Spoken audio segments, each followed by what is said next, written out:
I hooked up with May at my graduation party and got her pregnant. She was dating her long-term partner then and told neither of us that the baby was mine. I didn't know she had a boyfriend or that she was pregnant. After college, I returned to my hometown and met my childhood friend, Anna. She was pregnant, and her partner had died 1 month before her baby was due in a bad car accident. She had a girl, Ella, and I was there for the birth. Back then, I was there just as a friend, but I loved that baby as a father. As soon as she was placed in my arms, I became her father. Anna and I didn't get together until Ella was 5, but even before, Ella called me Dad, and I was always her father, and I still love her beyond anything. She's now 21 and getting married in December. I was asked to walk her down the aisle, and I said yes.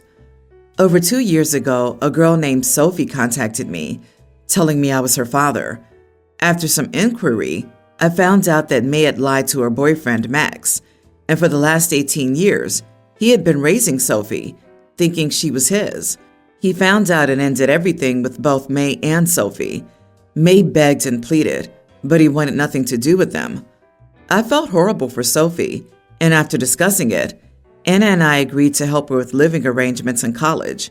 We never really connected as parent-child, since Sophie said she wanted to try reconciling with her dad. I agreed and thought his not having to pay for her might make it easier for the man to see past the bitterness. I didn't hear much from Sophie unless she needed money. She was always distant, often snapping at me whenever I tried to get to know her because, quote, I had never bothered to search if I had any kids, and if I weren't there, she would have been her real dad's real kid. I tried not to let any of that bother me because I cannot comprehend her pain. Recently, Sophie got engaged to her long-term partner too. The wedding is in December, on the same day as Ella's, and neither can change this late. I didn't know she was even engaged until a week ago. She said she wanted me to walk her down the aisle. I said I was grateful she considered me. She immediately corrected me, saying she only asked because Max refused, but I couldn't do it since I had already given Ella my word. Sophie got upset, standing up and crying and screaming at me and calling me a deadbeat and a cheater. All kinds of horrible names for ruining her life and now her wedding. I apologized but still refused. She left, and I've since received backlash from both of her friends and fiancé. They say it's the least I can do for my bio kid. But Sophie never became my daughter. She's just some kid that I tried to help in whichever way she'd accept, while she tried to work with her actual dad. Ella's my daughter in every way imaginable. I sympathize with Sophie, but I've decided to be there for Ella. I won't change that. But I still have to ask, am I the idiot? Edit. I cannot hate Max in any way. I tried talking to him once. He had been in and out of a psych ward twice by the time Sophie contacted me. This trauma from the betrayal was as harsh on him as Sophie. His family's more focused on getting him help than Sophie, which I can't blame them for. Sophie wants to care for him. She has photos of their time together over the years all over her apartment. She's studying to be a lawyer, the same as him. It's worse because that man is still recovering, and he's only human. I cannot blame Sophie for her behavior because she's hurting. How do I blame Max when he's hurting just as bad? May vanished after a paternity test. It has been over a year since anyone, not even her own family members, have heard from her. I cannot tell you how much I hate that woman. Not the idiot. Wow, May sucks. But Max sucks even more for raising a child for 18 years and discarding her like trash because of her mother's lie. I feel bad for Sophie, but she's treated you like crap, so I wouldn't walk her down the aisle either, even if the weddings weren't on the same day. I disagree. No idiots here. Sophie's taking out her understandable rage at her parents for abandoning her during one of the life stages where she needs them most. Mom vanished. Dad's in the psych ward. Jesus, OP. Sophie needs some therapy. She's probably on you to repay her for all the lost years, even though you did nothing wrong. You need to sit down with her and a therapist and work through this stuff. Poor Sophie had her life explode right in front of her. I know she shouldn't take it out on you, but wow, that's a lot for anyone to go through. Agree. I can't imagine how hard it was for her to find out Her dad wasn't her bio dad suddenly. So this is just really complicated. But that does not mean that you have to be her punching bag. You were just as much of a victim in this situation as she was. I'm sure I'm not the only one who thought that both weddings being on the same day is suspicious. It would be interesting to see when Sophie's wedding was booked and if she knew about Ella's wedding. I wonder, too, if Sophie's wedding day is a coincidence. However, OP, did you know May was with her partner when you slept with her? Without a DNA test, there's still no proof that you are Sophie's biological dad. Her mom could have been with other people for all you know. May sucks for lying and cheating on her partner. I recently proposed to my now fiancé, and we've started planning the wedding. We don't want to make a big fuss and have a big wedding or anything like that. We're trying to keep it simple. However, I was dismayed that when my fiancé made her appointment at the dress store, she did not invite my mom. She's invited her mom, her nan, her grandma, her sister, and her best mate. I had hoped that my mom would be included. I asked my fiancé about it, and she said it was normal to invite only those you're close to, and that's what she wants for her appointment. I know my mom would be excited to help plan the wedding. However, my fiancé has shut her out of the planning and any attempt she's made to try and join in or help. My mom is disappointed, and I hate seeing that. She raised my brother and I alone after our dad left us. This is the only chance she'll have to be involved in one of our weddings or to go dress shopping with a future daughter-in-law. My brother's gay. He married his husband as soon as it was legally allowed, and therefore he didn't have a traditional wedding or any guest. They just went and immediately got married with no formalities. My mom didn't have a chance to be involved in my brother's wedding. Mine was her last chance. Am I wrong for thinking my fiancé should invite my mom to dress shopping and allow her to help plan the wedding? My mom's disappointed that she's omitted and will have no role in the wedding beyond being a regular guest. My brother says I'm wrong. However, he and his husband didn't have to deal with this when they were married because theirs happened so quickly. My fiancé and I don't want children. My brother has a daughter, and my mom suggested that my niece be the flower girl. I thought this was a good idea, but my brother said it's not up to our mom, and if we don't make his daughter a flower girl, it won't bother him and his husband, and to not bring up his daughter being a flower girl to my fiancé. My fiancé doesn't know about the flower girl issue. However, she says I need to listen to my brother and his husband regarding her dress shopping appointment. My mom is disappointed and feels shut out. My fiancé gets upset if I bring this up, and she doesn't want to change her dress shopping appointment or allow my mom to help with anything. Am I wrong for bringing it up? It's causing tension between us. Why don't you involve your mother in your stuff? You are the idiot for insisting and not listening to the first no. It's your wedding too, so you obviously should have a voice when it involves something for you or yourself, not when it's her dress shopping. You don't get to tell her how to enjoy her dress shopping moment. She wants an intimate moment with the people she's closest to. If your wife isn't comfortable with her like that, having your mom there can put a damper on things. They might have to watch what they say or be more reserved. Your fiancé is entitled to private conversations and moments with her family and friends. So are you with yours. So invite your mom to shop with you. You could ask her about the flower girl thing, but is it what you want for your wedding? Or do you just want to make your mom happy? I agree. You can insist on a dance with your mom. You can even do a non-traditional walk down the aisle with her. You can give your mom a tribute in your speech. It is also your wedding, but the dress and dress shopping is the bride's choice. Your brother's right that it isn't up to your mom. Pushing this will create animosity between your future wife and mom, or you won't have a wife. And I hate to have to say this, just because your mom was a single parent does not mean that she gets to override everyone else's wishes or that you get to override them for her, especially at an event that is not about her or for her. End of story. If you think that's acceptable, you need to look at how enmeshed you are with your mom, because that's not how it works when you're a grown-up. My 34 male, sister Candace, 36, is a defense attorney. She's good at it, and I had a case some time back which I asked her about. I wanted her to be my lawyer, but when I talked to her about it, she said, "Well, if you want my legal opinion, it would cost a couple of thousands of dollars, and even more, if you'd like me to become your lawyer." I was shocked and asked her whether she was actually asking for money to help her own brother. She said that she didn't care that I was her brother and that I'd have to fork over the cash if I wanted her to fight my case. I responded by saying that I'd find another lawyer. I've not talked to her since.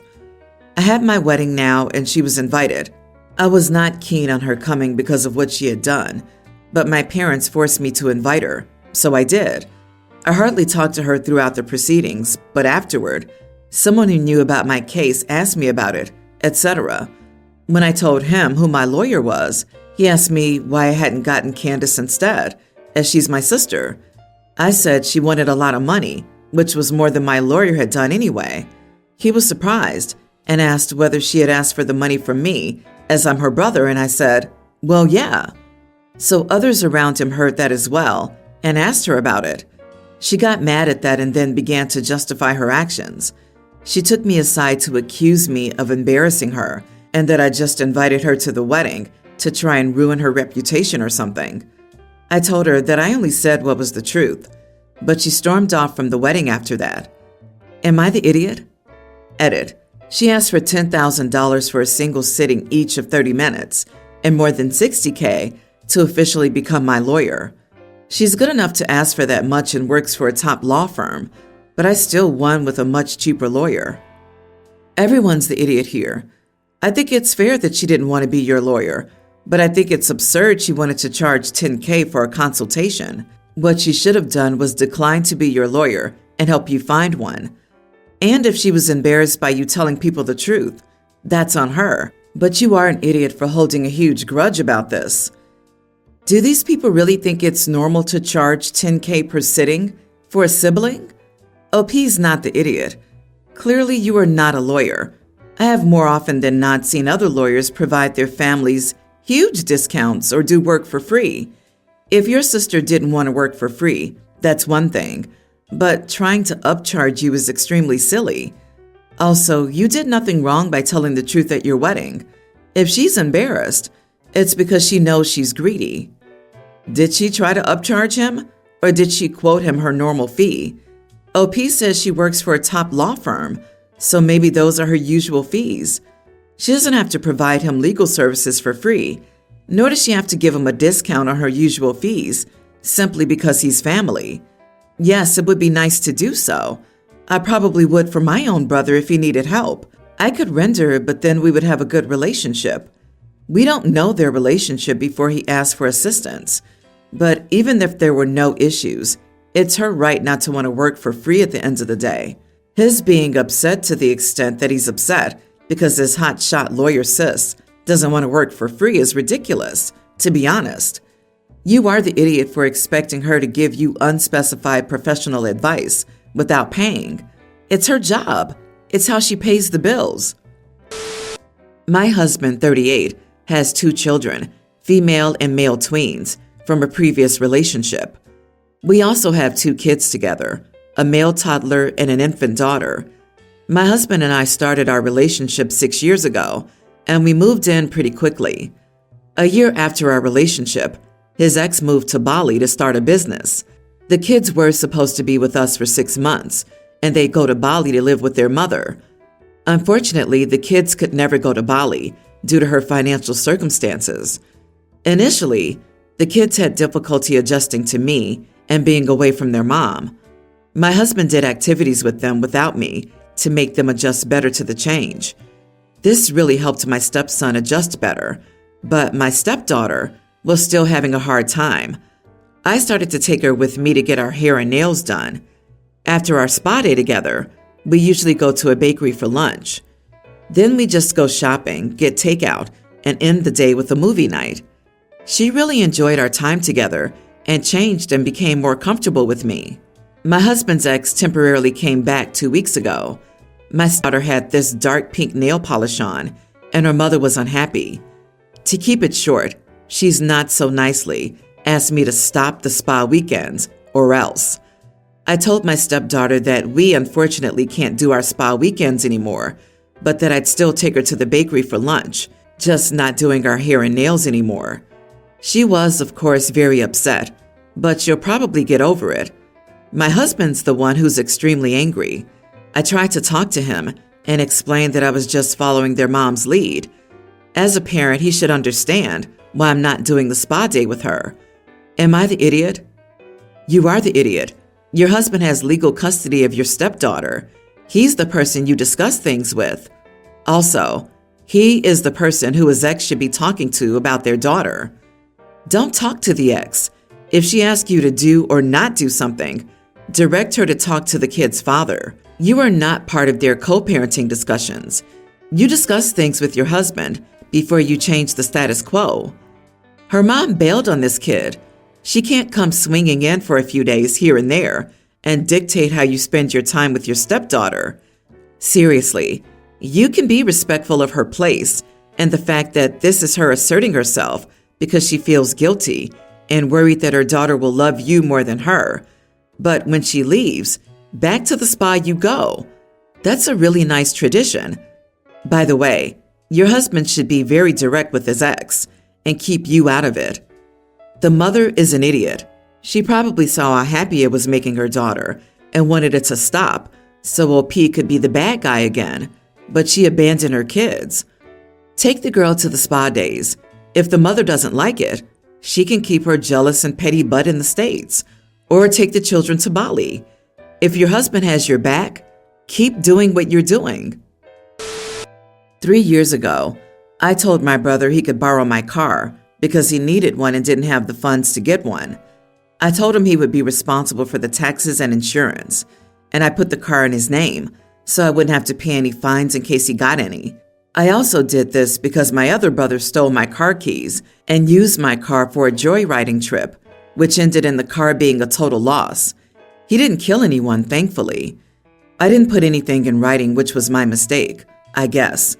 I believed he would give me my car back whenever I needed it, because I never expected him to do what he did. He didn't return my car. He sold it, kept the money, and used the money to get an upgraded car. The car was worth $3,000. I had a Peugeot, and he bought a Mercedes.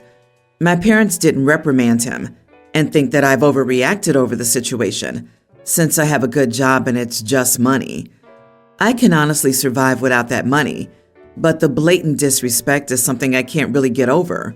I never got a heartfelt apology. I also believe I don't have to give him any birthday gifts for a very long time. My parents asked what kind of gift I would give my brother for his wedding. I told them that not sending an officer after him was my gift. I don't think I'm the idiot, but his wife is innocent and doesn't know about any of this. Should I maybe get her something? Am I the idiot? Send him a Matchbox toy car of your Peugeot. He'll get the message. Let him explain to his wife that you've already given him an enormous gift and he trashed it. You are not the idiot, and if your parents dare to call you out, tell them they're overreacting and it's just money. This is great. Do it. Or send him a card. The car you stole is your wedding gift. You've given him plenty, and the only gift that matters is wishing them all the happiness in the world for the marriage. It would be a kindness to give a personal gift to your new sister-in-law to welcome her to your family. As you stated, she's unaware and innocent in all this.